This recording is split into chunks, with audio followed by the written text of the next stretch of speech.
Cobraban hasta $100 por persona a cambio de no entregarlos a las autoridades migratorias. Agentes estaban asignados a una comisaría de Villanueva. Aparatoso accidente fue protagonizado por un motociclista en aparente estado de ebriedad, invadió el carril contrario y chocó de frente con otro vehículo. Su tío abusó de ella cuando iba a estudiar. Tenemos la desgarradora historia de una menor de 13 años que vivía bajo el mismo techo que su agresor. Preocupa aumento de casos. Autoridades reportan un incremento de evaluaciones en menores por posibles abusos sexuales. La PGN habla al respecto. Increíble, en 2024 han sido evaluados 191 infantes menores de 1 año de edad por posibles abusos sexuales. Cifra ha aumentado un 400% con respecto a 2023. Martes 27 de agosto, gracias por acompañarnos en Guatevisión, Impacto Directo completamente en vivo. Soy Alexis Ponce y doy la bienvenida a los panelistas que hoy nos acompañan: Stephanie González, abogada; Roxana Sánchez, periodista y licenciada en Ciencias de la Comunicación; Malena Flores, politóloga; y Armando Mendoza, abogado. Hablamos de un operativo en la madrugada que ha dejado como resultado la captura de 4 agentes de Policía Nacional Civil, quienes extorsionaban a los migrantes que subían a los autobuses en el SEGMA. Les cobraban en dólares a cambio de no remitirlos con las autoridades de migración. Esta es la historia. De 20 a 100 dólares, eso era lo que 4 agentes de la Policía Nacional Civil le exigían a cada migrante en la central de mayoreo SEGMA, a cambio de no remitirlos al Instituto Guatemalteco de Migración. Esta madrugada se logró interceptar a los elementos que, según las investigaciones, se dedicaban a chantajear a los extranjeros que viajaban con rumbo a Estados Unidos. Las capturas se dieron pasada la medianoche, cuando integrantes de la Inspectoría General se percataron de cómo 2 patrullas se estacionaban en el Boulevard SEGMA para hacerle el alto a buses que trasladaban migrantes y amenazarlos para obtener un beneficio económico. Inmediatamente fueron interceptados y detenidos en flagrancia. Los agentes estaban asignados a una comisaría de Villalobos 2 en Villanueva. El Ministerio Público localizó más de 20 indicios como teléfonos, armas, dinero en efectivo, chalecos y otros elementos que serán útiles para continuar con las investigaciones. Las víctimas eran 7 migrantes venezolanos y cubanos, entre ellos una niña de 7 años. Los extranjeros manifestaron que consideraban injusto que agentes policiales los despojaran del poco dinero con el que contaban. Sí, claro que sí, es algo injusto, porque uno viene, porque en su país no tiene problema económico, entonces uno viene a buscar trabajar y eso, y que lo mismo de la ley hagan ese abuso con uno, ¿verdad? Que es algo injusto. Sí, ¿usted viene con su familia? No, con mi familia no, solo. Mi familia después, más adelante, cuando me legalice. ¿Qué le estaban exigiendo ellos? ¿A qué hora fue esto? ¿Cómo lo vivieron? Nosotros salimos de la terminal a la... ¿Está llamando a la licenciada del MP? A mí. Sin embargo, la entrevista fue interrumpida por un elemento policial que adujo que esta persona era requerida por uno de los integrantes del Ministerio Público. Después de eso, las víctimas no volvieron a dar declaraciones. Los migrantes fueron trasladados al albergue de la zona 5 capitalina, en donde se analizará su situación migratoria y serán retornados a su país de origen. En tanto, los agentes capturados fueron trasladados a la torre de tribunales, en donde se les dará a conocer el motivo de su detención y tendrán su audiencia de primera declaración. Con imágenes de Oscar Vázquez, para Impacto Directo, Rosemary Ávila.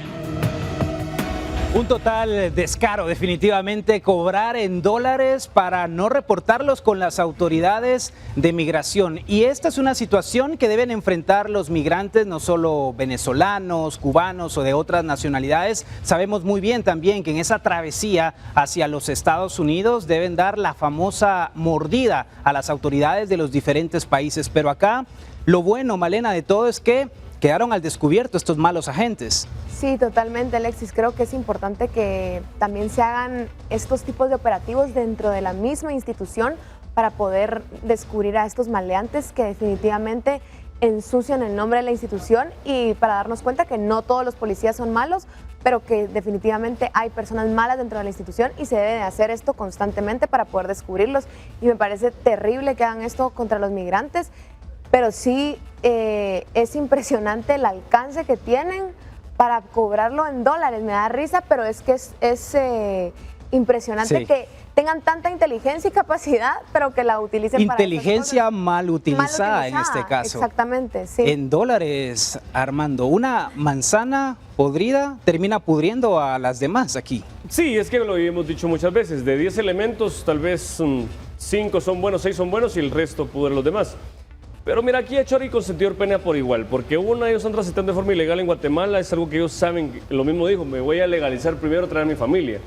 Ahí hay un cohecho pasivo claramente, hay un abuso de autoridad, la Oficina de Responsabilidad Profesional tiene que actuar definitivamente en contra de esos agentes y pues la destitución del caso, pero también el cohecho activo existe y es decir, a mí no me consta que tampoco ellos hayan ofrecido la plata, porque cada quien va a dar su versión. Yo tuve un procedimiento de tráfico ilegal de personas hace unos años y después el piloto del bus y el ayudante son también paganos del proceso porque son los que conducen a las personas a destino B. En ese sentido, hay muchas personas y hay un tráfico ilegal bastante grande a nivel internacional desde Sudamérica. Y en este caso, pues los agentes actuaron mal, que reciban su sanción correspondiente, pero aquí Echori y Consentidor penan por igual, mi querido Alexis. Definitivamente. Y el SEGMA, la central de mayoreo, central de transferencias realmente, porque es el lugar a donde llegan los buses, Stephanie, es una zona donde observamos a cualquier cantidad de personas de otras nacionalidades. Así es, mira, es lamentable y es triste a la vez ver cómo personas que buscan un sueño en otro país, que sean amenazadas o extorsionadas de esta manera, deberían de realizar la investigación, como ya fueron capturadas estas personas, pero de plano hay más personas detrás de todo esto, realizar esta investigación y que se les sancione, porque realmente es un delito grave que, como ya hablábamos hace algunos días, es triste que ahora no nos sintamos protegidos por los policías, sino que a veces nos da hasta más miedo, ¿verdad? No se sabe en quién confiar, pero a ver, Roxana, si uno va a ir de ilegal sin sus documentos a otro país, sabe que tiene que llevar un poquito de extra para las mordidas, ¿o no? Bueno, si vamos a normalizar eso, solo estamos... No es normalizarlo, pero es que si vas de indocumentado... Sí, tienes que enfrentarte a eso, pero hay gente que todavía confía en lo que es, porque la migración es un derecho. O sea, no están realmente haciendo algo ilegal. Los derechos humanos reconocen eso. Lo malo es toparse con este tipo de personas. Seguramente estas personas traen ese dinero, lo dan por hecho. Ahora, esto del SEGMA no es nuevo, esto se venía oyendo desde hace un año más o menos, año y medio, donde esta gente hacía esto. Y yo no creo que estos 4 sean los únicos. Seguro que hay más, pero... Hay más, y los cacharon en su turno. Sí. Y los guatemaltecos, porque hagámoslo ahora el ejercicio a la inversa. Si pasan por el territorio mexicano, sabemos muy bien que tienen que dar la mordida para llegar a Estados Unidos. No es normalizarlo, pero es una realidad que saben las personas que van a cruzar ilegalmente. Sí, pero el punto es ese, que si les decimos de una vez ya el dinero, les estamos dando como la venia a los que están cobrando. ¿Sabes qué pasa, Alexis? Sí, de que cualquiera, pero aquí en Guatemala ya nos ven como que cualquiera pasa a Guatemala. Guatemala solo es tránsito. Respetan más México y si el federal te pide mordida, son 2 cosas, o la das o te matan. Definitivo. Entonces Guatemala tristemente, y los que nos ven lo pueden dar en cierto, es de que ya nos ven como un país de tránsito. Es como quien dice, cualquiera pasa a Guatemala. Y hay muchos guatemaltecos que están molestos de personas de otras nacionalidades que están hoy en el país, porque los señalan de que son responsables de todo lo peor que sucede, Malena. No, pero eso yo no estoy de acuerdo con eso, simple y sencillamente porque nosotros como guatemaltecos tenemos muchísimos migrantes en otros países y yo personalmente me siento muy ofendida cuando los tratan mal. Y sí pienso mucho, veo la cara de muchos guatemaltecos cuando veo venezolanos aquí. Y siento que si a nosotros hemos podido encontrar y nuestros hermanos guatemaltecos han podido encontrar un mejor futuro en otro país, ¿por qué nosotros no extender esa mano amiga y extenderles la misma cortesía, verdad? Porque a veces somos doble moral y criticamos lo que hacen en Estados Unidos contra nuestros connacionales, pero no podemos darle la mano, Roxana. Sí, es que eso es lo que iba a decir. En Estados Unidos ahorita hay un gran problema. Hoy sancionaron un juez de Texas una ley que permitía que las familias se reunificaran en Estados Unidos y dijeron que no, porque ahorita hay inmigración, es parte de la campaña de uno de los candidatos a presidente, pero no podemos normalizar. Al principio yo me acuerdo cuando venían estos en grupo. Las caravanas, ¿verdad? Las caravanas, la gente salía, les daba agua, les daba algo de comer. O sea, ese es el genuino guatemalteco. Pero siempre salen las personas malvadas como estos 4 policías y más, porque seguro que hay más policías que hacen eso. Ojalá que el Ministerio Público siga investigando, que no sea solo agarrar a 4 y ya hicimos algo, pero realmente el hacerlo es no ponerse en los zapatos de los otros. O sea, tal vez usted no quiere emigrar de esa forma, pero si tuviera la oportunidad, le aseguro que muchos dejarían este país por la condición en que estamos. Definitivamente, y no solo los policías son los malos en este caso, hay que hablar también de ciudadanos o cualquier otro ser que de alguna manera trata de amedrentar a quienes tienen ese sueño de buscar una mejor oportunidad y de llegar a su destino. Vamos a la pausa, pero en instantes volvemos aquí en Impacto Directo.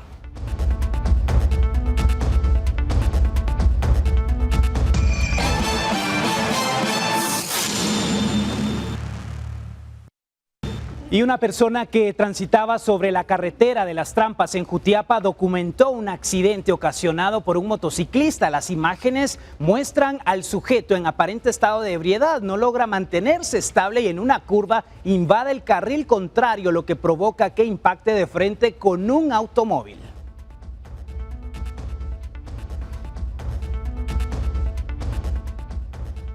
Y esas imágenes impactantes que hemos observado alrededor de este tema, los accidentes y lo que está generando las imprudencias. Y en este mismo tema, Amílcar Montejo, de Policía Municipal de Tránsito de Guatemala, ha publicado en sus redes sociales un video en el que una mujer se queja por la forma de conducción de varios motociclistas.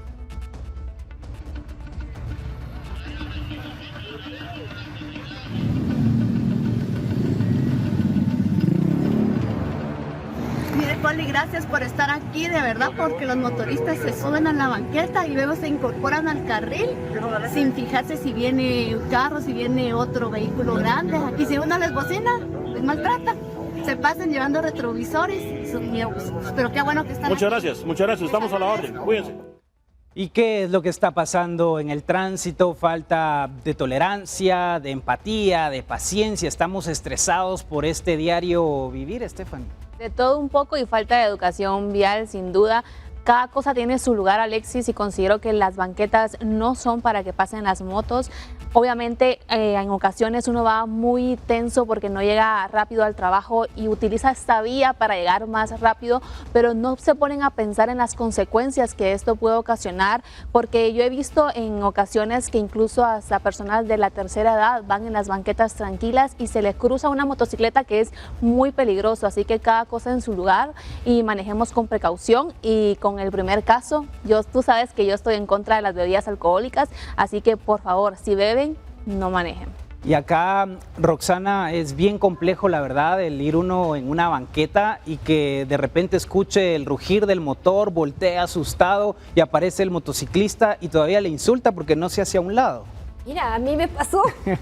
Tú me estás contando algo que tenga que imaginarme. Yo iba caminando con mis perros en la banqueta y de repente me pitaron.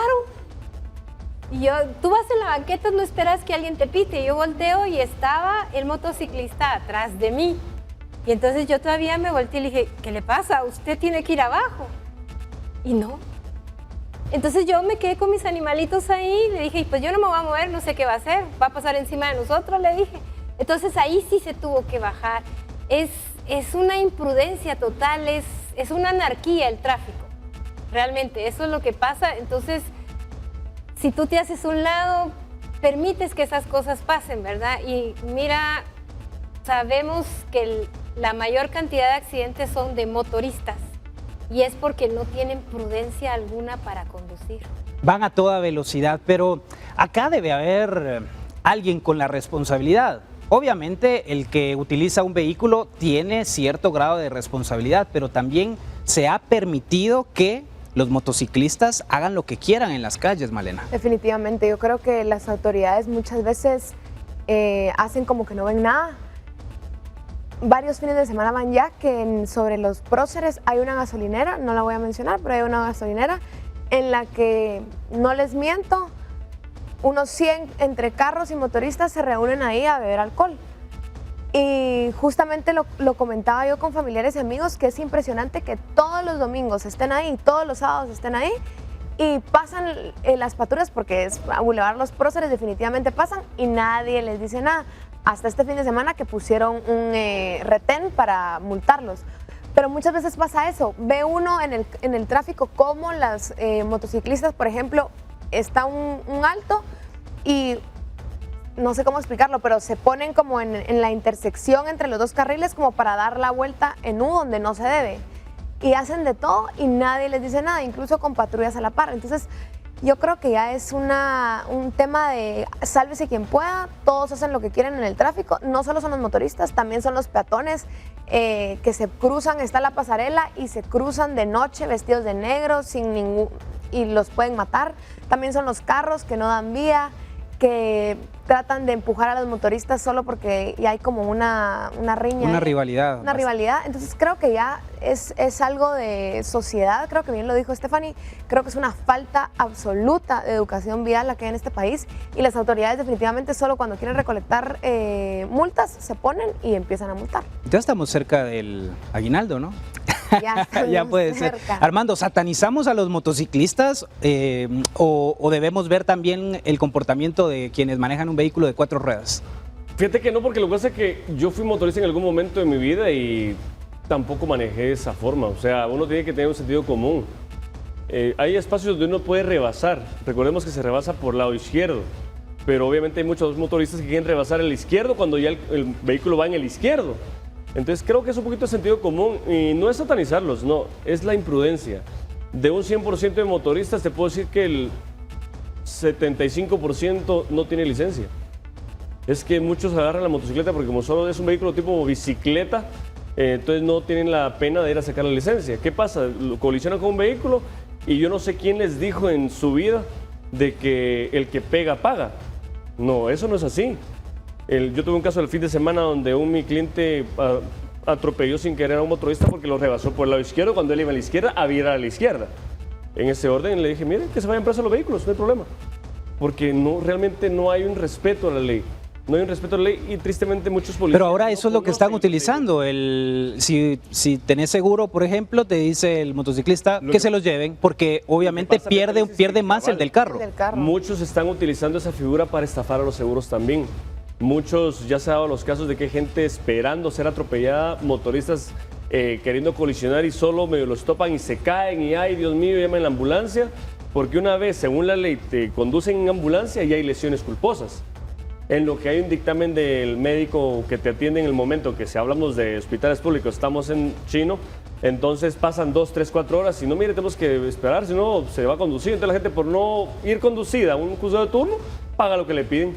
Claro. Y eso es lo que le pasó a mi cliente el fin de semana. Pagó una cantidad de 20,000 quetzales y la verdad que para qué me llamó porque igual hizo lo que quiso. Yo tengo otro caso. Pero no es correcto, los está engañando. A ver, Roxana, cuéntanos el caso. Un amigo, igual, uno de estos que reparten de una pizzería, se le atravesó. Él logró frenar, pero claro que en el incidente la persona cayó en la moto. ¿Y qué pasó? Él salió, se levantó, le preguntó, ¿estás bien? Sí. No te pasó nada, no, que disculpe, que no sé qué. Y según mi amigo, la cosa quedó así. Resulta que a las 2 semanas le llegó un citatorio de un juez, porque el motorista tomó la placa y todo, y estaba él espantado y tuvo que pagarle al motorista gastos de hospital, el arreglo de la motocicleta, los días que dice que no fue a trabajar, y al hombre no le había pasado nada. Y mi amigo confió en que él estaba bien porque se miraba bien y él no lo golpeó, sino él se cayó de la moto. Eso es también, muchas están usando. Y como dice Armando, esta persona, gracias a Dios, tenía seguro, el seguro cubrió todo, pero verte en la necesidad de ir a un juzgado por gente malvada. Historias de historias, hay que tener mucha precaución y sobre todo paciencia, por favor. Hacemos la pausa, ya volvemos.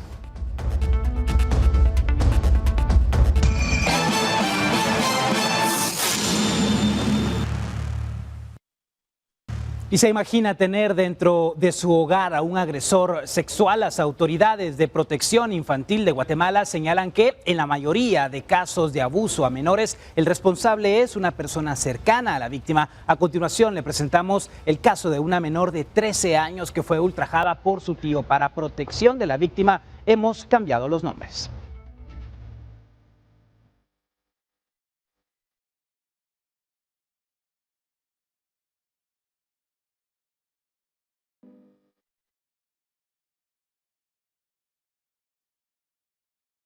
En Guatemala existen miles de niños, niñas y adolescentes que han sufrido abuso sexual. Se cree que por cada denuncia recibida existen 7 casos no reportados. Lo más importante que revelan las estadísticas es que la mayoría de los casos son violentados por alguien de su círculo cercano, como le sucedió a Sofía de 13 años, quien fue abusada sexualmente por un integrante de su familia. Todo inició con una llamada, donde a su madre, Lucía, le informaban que su hija no había asistido a clases.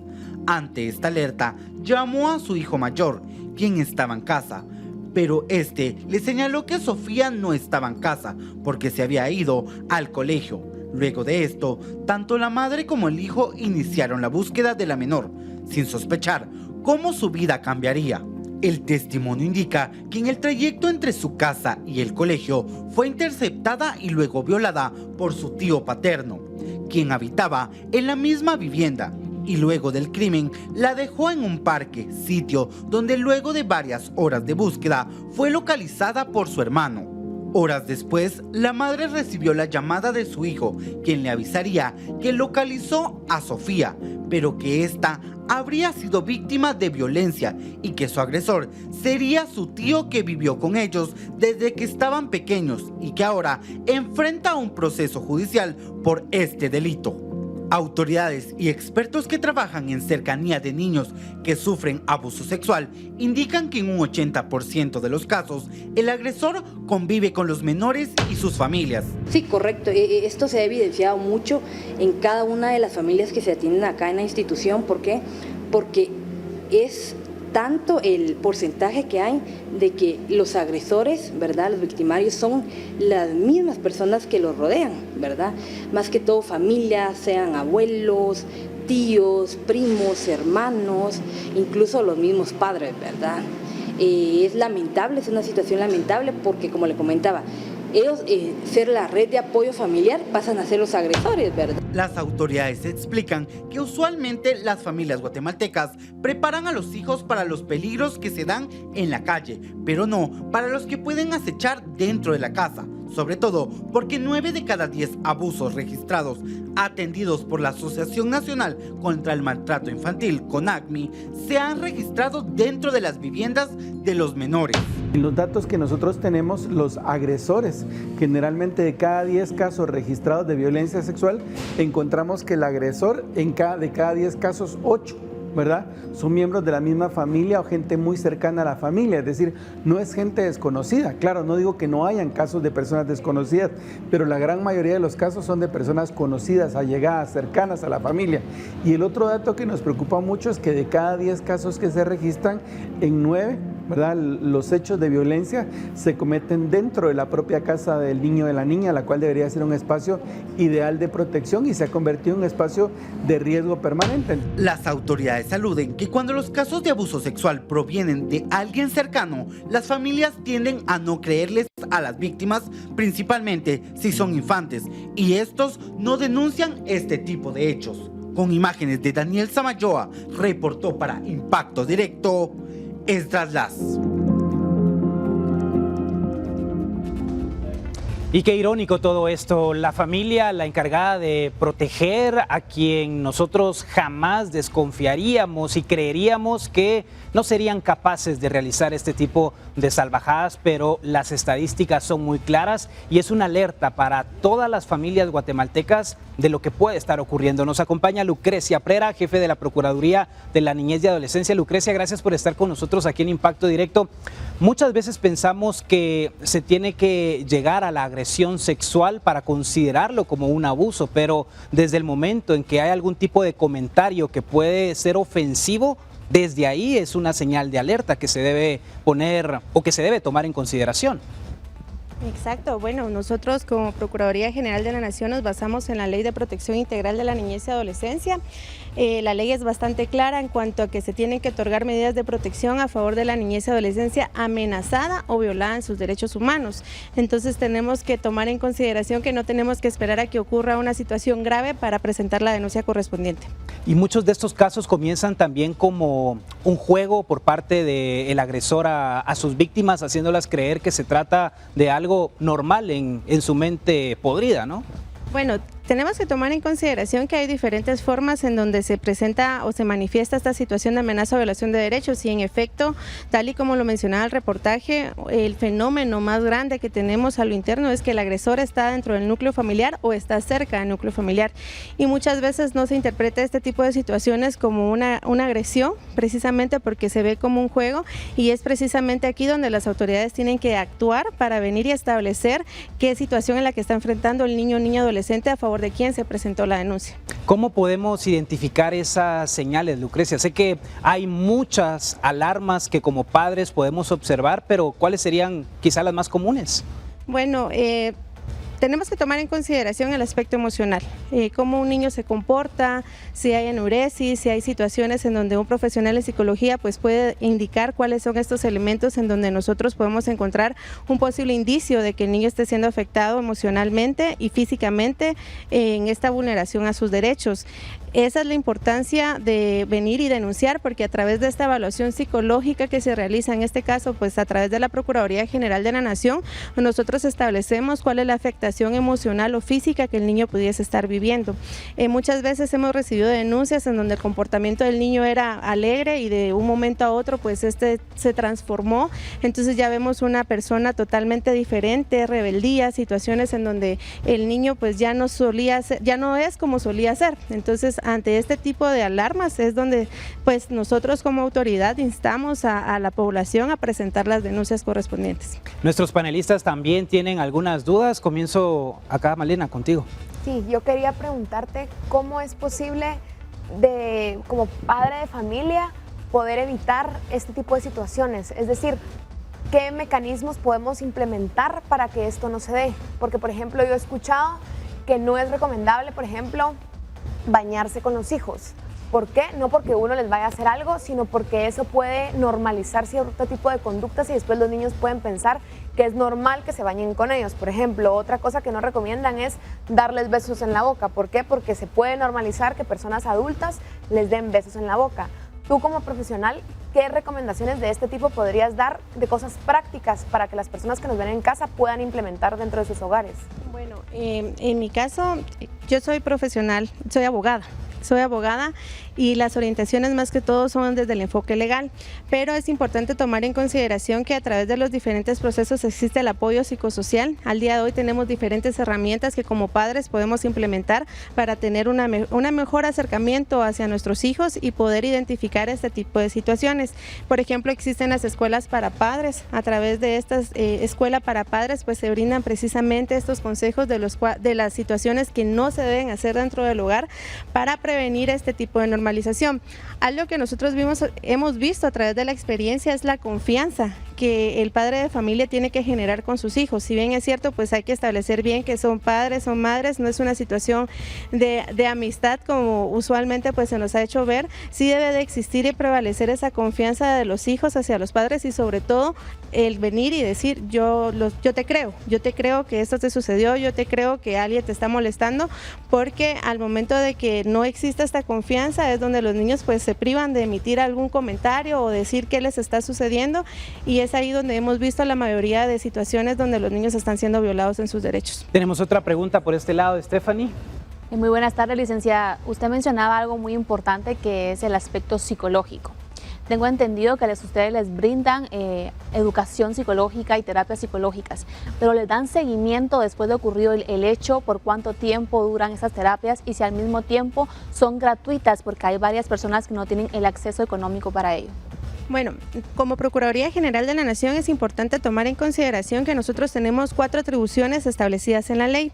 Me voy a adelantar a emitir la que nos da pues la oportunidad de emitir comentario en este tipo de situaciones. Nosotros tenemos la obligación de dirigir de oficio a requerimiento de parte o de juez competente la investigación cuando existe amenaza o violación de derechos. En ese sentido nosotros pues promovemos procesos de protección a través del cual nosotros realizamos una evaluación psicológica en donde se establece cuáles son los puntos puntos o cuáles son los parámetros sobre los cuales pues se está dando esta amenaza o violación de derechos.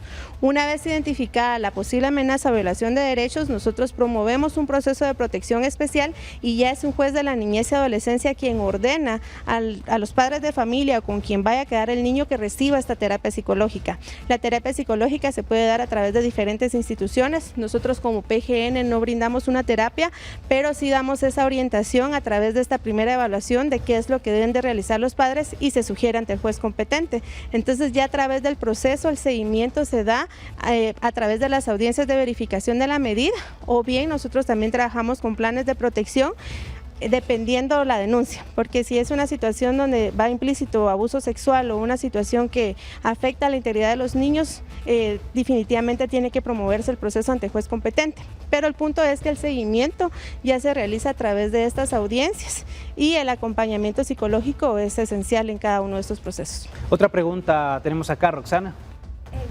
Sé que hay un procedimiento, conozco un poco el procedimiento porque incluso se puede llevar al niño o a la niña al hospital y el médico al revisarlo está obligado a poner la denuncia. Exacto. Yo creo que usted nos debería, ya que su área es la legal, explicar los pasos para poner una denuncia en caso yo sospeche que la niña, el niño está siendo abusado, ¿verdad? Si puede, ¿a dónde puedo acudir? Porque una mamá, un papá, alguien que descubre esto, ¿a dónde acude en ese momentito? ¿Cuáles son los pasos? Sí. Algo que usted mencionaba es muy cierto. La mayoría de denuncias que nosotros recibimos son derivadas si son de índole sexual, son derivados de los centros de salud o de los hospitales, en donde ellos pues nos han referido de que están atendiendo niños en ese tipo de situación. Por ejemplo, yo sospecho algo está pasando aquí, ¿a dónde acude ese vecino? Bueno, realmente si se sospecha de un abuso sexual, están diferentes instancias, está Procuraduría General de la Nación, nosotros recibimos denuncia a las 24 horas. Y muy aparte es la atención médica urgente, porque si la niña está presentando alguna herida o el niño está presentando alguna herida que necesite esa atención médica inmediata, definitivamente el primer lugar a donde se debe acudir es a un centro de salud o a un hospital, o bien llamar a los bomberos, también presentarles denuncias ante la Policía Nacional Civil. Lo importante acá es presentar la denuncia ante las diferentes instancias. Usted mencionó un número, ¿cuál es Nosotros el número? tenemos el número, tenemos el 2414-8787, tenemos números que posteriormente pues los podemos compartir para que se puedan visualizar en pantalla, en donde se pueden presentar estas denuncias a las 24 horas. Tenemos el 1584 también de Procuraduría General de la Nación, pero como yo hacía referencia, toda autoridad está obligada a recibir las denuncias y posteriormente derivarlas hacia Procuraduría para el seguimiento correspondiente. Una última consulta, Armando, adelante. Licenciada, la PGN en calidad de abogado del Estado aplica acciones curativas o aplica acciones preventivas en cuanto a delitos de índole sexual, porque en su conocimiento, ¿cuántas denuncias existen al día de hoy por sospecha de que un niño es vulnerado sexualmente, pero que todavía no lo ha sido? ¿Y cuántas tienen ustedes ya un aproximado de decir ya fue víctima de esa agresión? ¿Y qué le recomienda usted a los padres? Porque a veces por la misma negligencia de los mismos y también por estar enfrente de los niños haciendo actos indecorosos, también hay niños que no necesariamente son adultos, sino que los niños también imitan a los padres. ¿Qué le puede recomendar a usted a los padres si ustedes aplican acciones curativas o preventivas para que ellos sepan de que el Estado está a favor de ellos? Bueno, primero que todo, como PGN tenemos una función reactiva. Nuestra función no es de prevención. No obstante, si lo vemos desde el parámetro del proceso de medidas de protección, ustedes mencionaban algo muy cierto al inicio de la entrevista. No tenemos que esperar a que suceda una situación de abuso para presentar la denuncia. La PGN trabaja su forma preventiva, si lo quisiéramos ver desde ese punto de vista, a través del proceso de protección, si tenemos conocimiento que en esa casa vive un agresor sexual.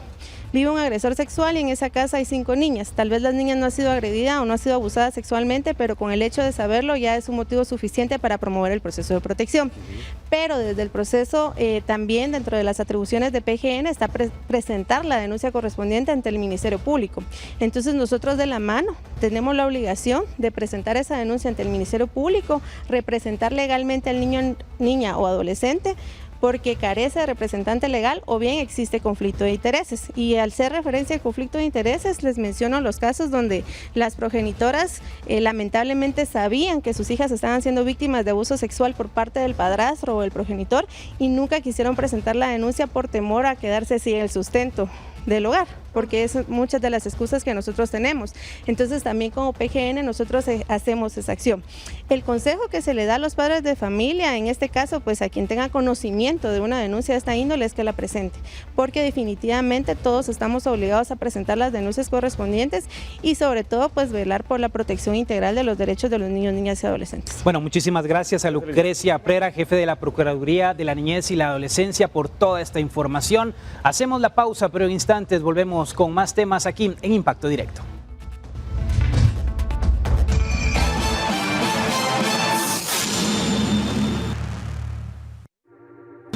Y conozcamos los siguientes datos. Estas son las evaluaciones por agresión sexual que siguen en aumento. Datos alarmantes y que preocupan. 3.417 casos de enero a julio de 2024. También se han reportado 3.076 casos son femeninos, es decir, el 90%. 341 casos de varones, el 10%. Las evaluaciones de agresión sexual en 2023, los datos son los siguientes. 5.767 casos de evaluación fueron reportados durante el año anterior. 5.230 casos son femeninos, el 91%. 537 casos de evaluación son masculinos, es decir, el 9%. Las evaluaciones a menores de un año, evaluaciones por agresión sexual a estos niños de un año incrementan un 461.76% en 2024 en comparación con 2023. 191 menores evaluados en 2024 y 34 menores evaluados en 2023.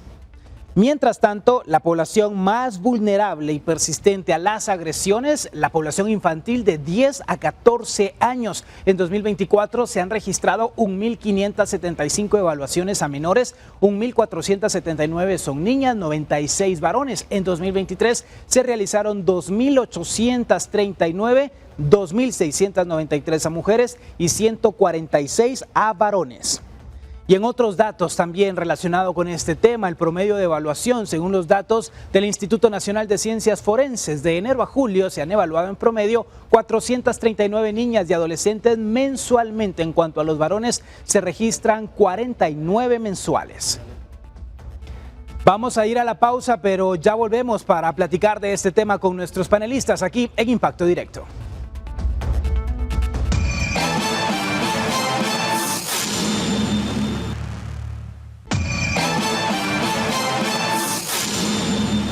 Y estas gráficas y los datos realmente son escalofriantes. Hemos visto que la población más vulnerable es de 10 a 14 años, pero nos llamó la atención, Malena, y conversábamos las víctimas de un año. ¿Cómo puede ser un ser humano capaz de provocar ese daño a un ser indefenso? En definitiva, creo que lo platicábamos un poco detrás de cámaras y creo que la mente de ninguno de los aquí presentes puede entender cómo es que esas personas cometen ese tipo de actos. Creo que, como lo dijimos, son personas que están enfermas, aunque a veces enfermo no sé si sería el término, pero que definitivamente tienen la mente dañada, ¿verdad? Y que cometen actos que no tienen perdón. Y también lo que decíamos era, al menos a mi parecer, creo que en este caso debería de ser la castración química, una de las soluciones que se podría plantear, porque estas personas muchas veces, incluso ellos lo han llegado a expresar, que no pueden evitar esos impulsos que tienen. Y creo que los niños y las niñas no tienen por qué ser víctimas de estas personas. Los niños y las niñas tienen el derecho de crecer sanamente en ambientes seguros, Armando, pero lamentablemente esto no es así. La representante de PGN nos hablaba acerca de muchas cosas que se terminan normalizando y se genera ese daño en los menores de edad. Fíjate, Alexis, de que se va a oír feo quizá, pero como la pena de muerte en Guatemala no está abolida al 100%, y yo soy pro ley, no soy pro vida, ni mucho menos en esos ámbitos, soy pro ley. Y yo considero que todo delito cometido en contra de un menor de edad debería ser condenado con pena de muerte. Es que lo que dice Malena es cierto, castración, pero van a seguir vivos. Y el daño que le hicieron a la niña, al niño, a una víctima de un año de nacido. Hemos encontrado niños que, el último caso que se escuchó hace ya ratito, donde encuentran al niño de un año violentado y en un hormiguero. Yo recuerdo que viví el fusilamiento de aquel año, el 96 más o menos, 90 y algo, y uno por eso estoy traumado.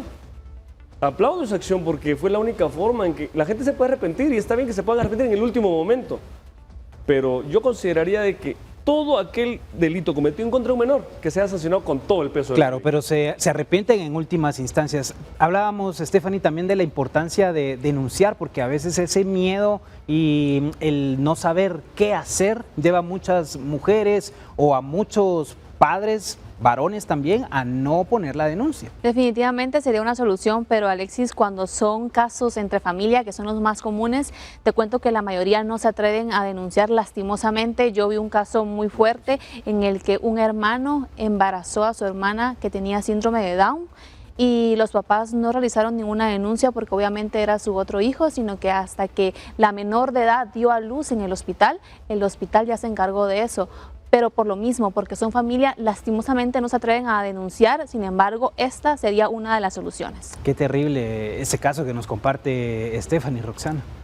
Ay, Alexis, yo sé de varios casos porque yo doy capacitación a padres, a maestros de escuela dominical, doy este tipo de capacitación porque podría contarte varias historias de este tipo. Y un consejo que le doy a los padres es evitar todo toqueteo. Enseñarle a sus hijas y a sus hijos que nadie les toca sus nalguitas, su busto, su vagina y que nadie las ande sobando o digamos en buen chapín va sobando ahí. No obliguen a sus hijos a saludar. Si el niño no quiere saludar, no lo obliguen. Es cierto. Porque si el niño no quiere saludar es porque no se siente seguro. Él mismo está colocando una barrera y debemos respetar esa parte. Hacemos la pausa, quédese con nosotros en Impacto Directo, volvemos.